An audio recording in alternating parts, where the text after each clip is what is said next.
नमस्कार दोस्तों, मैं एडवोकेट पंकज वर्मा आज आपको सावधान करने जा रहा हूं धोलेरा के बारे में। दोस्तों, धोलेरा में इन्वेस्टमेंट करने से पहले एक बार ज़रूर सोचिएगा। मैं आपको बताने जा रहा हूं वहां पर धोलेरा के अंदर ना बिल्डर्स वगैरह जो है ना और लैंड ओनर्स जो है वो ब्रोकर जो है वो आपको कई बार आपको बेवकूफ़ बना रहे हैं, वो भी मल्टीपर्पज़ एनए के नाम पर। दोस्तों, धोलेरा जो है वो 2009 में यहाँ पर डेवलपमेंट अथॉरिटी का गठन किया गया था। धोलेरा जो चलेगा उसको ऑपरेट जो करेगा वो अथॉरिटी करेगी DSIRDA, Dholera industrial city, Dholera special investment region development authority. Dholera जो है फ्यूचर है हमारे देश का फ्यूचर है। धोलेरा हमारे बच्चों का फ्यूचर है। धोलेरा हमारा फ्यूचर है। यहाँ पर आप अपने कीमती पैसों की इन्वेस्टमेंट करने जा रहे हो तो बड़ा सावधानी से इन्वेस्टमेंट करें। कोई भी इन्वेस्टमेंट करने से पहले आप मेरे को एक बार कॉल करके आप सलाह ले सकते हैं किसी भी चीज़ के बारे में। आपसे कोई भी फीस चार्ज नहीं करूँगा। दोस्तों, यहाँ पर ना मल्टीपर्पज़ एनए के नाम पर लोगों को बेवकूफ़ बनाया जा रहा है। वो क्या बेवकूफ़ बनाया जा रहा है? क्या होता है कि जैसे अपने दिल्ली NCR के अंदर यहाँ पर CLU बोला जाता है एनए को, वहाँ पे एग्रीकल्चर लैंड को नॉन एग्रीकल्चर कर देते हैं तो फिर वो आपको कमर्शियल में इस्तेमाल किया जा सकता है। कोई भी उसको लैंड को बाहर का गुजरात से बाहर का व्यक्ति परचेज कर सकता है और उसको वहाँ के नियमों के हिसाब से उसको यूज़ कर सकता है, एक्टिविटीज़ कर सकता है। मल्टीपर्पज़ एनए जो है, अब यहाँ पर जो धोलेरा SIR है ना, ये वाली बाउंड्री है धोलेरा SIR की। यहाँ पर पहले से ही 2012 के अंदर मास्टर प्लान के अंदर ना जोनिंग डिसाइड कर दी गई थी।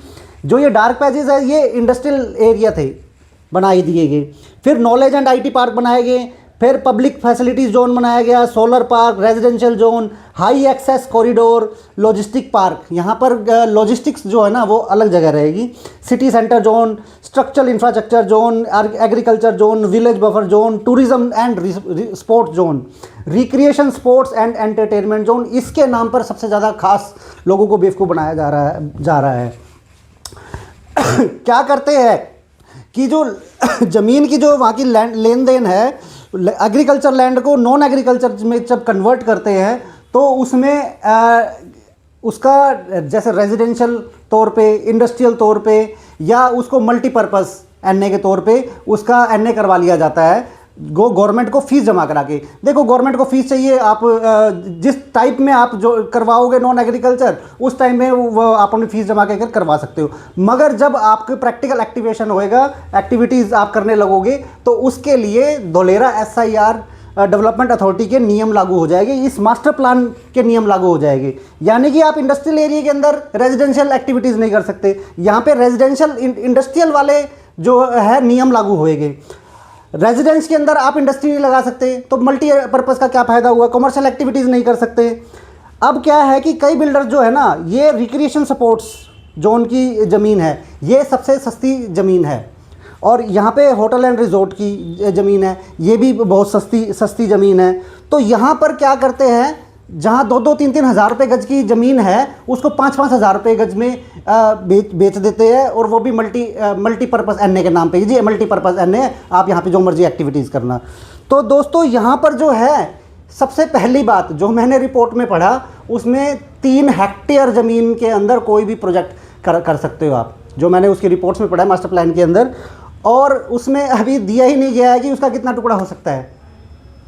तो दोस्तों, वहाँ पर अगर आप मल्टीपर्पज़ एनए सोच के आप सोचो कि मैं रेजिडेंशियल कॉलोनी बनाऊंगा तो वो नहीं हो सकता। यहाँ पर नियम लागू होएंगे। यहाँ पे बेवकूफ़ बनाया जा रहा है।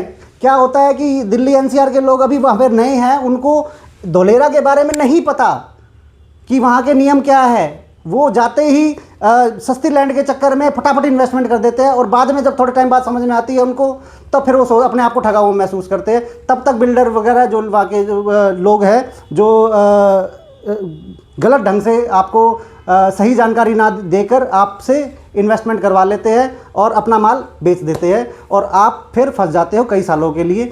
आप सपना कोई लेके जाते हो, आपका प्रोजेक्ट का प्लानिंग कुछ होती है और फिर हाथ में आपके कुछ मिलता है तो फिर सारा जो इन्वेस्टमेंट, करोड़ों रुपए की इन्वेस्टमेंट है, आपकी डूब जाती है और वो पैसा आप कहीं और भी नहीं लगा पाते। फिर वो आपकी ज़मीन जिस रेट में लिया था उस रेट में निकलेगी नहीं, तो फिर आपको दिक्कत होगी। तो दोस्तों, मैं धोलेरा में ही बैठता हूँ। धोलेरा गांव के अंदर ही ऑफिस है, रिद्धि सिद्धि कॉम्प्लेक्स है, उसमें शॉप नंबर 6 फर्स्ट फ्लोर पे आप जब धोलेरा एक्टिवेशन के लिए जाओगे तो वहीं पर मेरा ऑफिस है। आप मुझसे कभी भी वहाँ पे मिल सकते हैं। मेरे साथी मिस्टर आनंद जी से भी आप वहाँ पे सलाह ले सकते हो। वो वहाँ पर ही पैदा हुए हैं धोलेरा गांव में, उनको एक एक चीज़ का बारे में पता है। आप कभी भी आकर हमारे से मीटिंग कर सकते हैं और सलाह ले सकते हैं किसी भी चीज़ के बारे में, चाहे बल्क लैंड हो, चाहे प्लॉट हो, या कोई कंसल्टेंसी हो, लीगल कंसल्टेंसी हो, किसी भी तरह की आपको सलाह लेनी हो आप हमसे सलाह सकते हैं। हम आपसे कोई भी फीस चार्ज नहीं करेंगे। तो दोस्तों, मैं चाहता हूं कि धोलेरा का नाम बदनाम ना हो। जो आदमी गलत फंस जाएगा तो फिर वो गलत बोलेगा, क्योंकि धोलेरा देश का फ्यूचर है, हमारे बच्चों का फ्यूचर है, हमारा फ्यूचर है। तो यहाँ पर कुछ भी गलत नहीं होने देंगे हम, ये मेरा प्रण है। तो आप मुझे जब भी फ़ोन करोगे मैं आपसे कोई चार्ज नहीं लूँगा, आपको बिल्कुल निःशुल्क सलाह दूंगा।